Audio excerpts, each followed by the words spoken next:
रामचन्द्राय जनकराजज Manoharrai मामकाभीष्टदाय महितमङ्गलम्।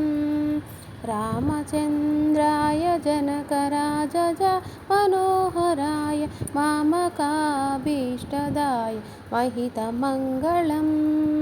चारुकुङ्कुमोपेतचन्दनादिचर्चिताय हारकटकशोभिताय भूरिमङ्गलम्।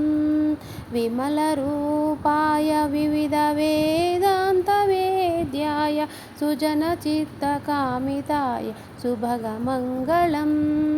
रामदासमृदुलहृदय तामरसनिवासाय Swami भद्रगिरिवराय दिव्यमङ्गलम् दिव्यमङ्गलम्।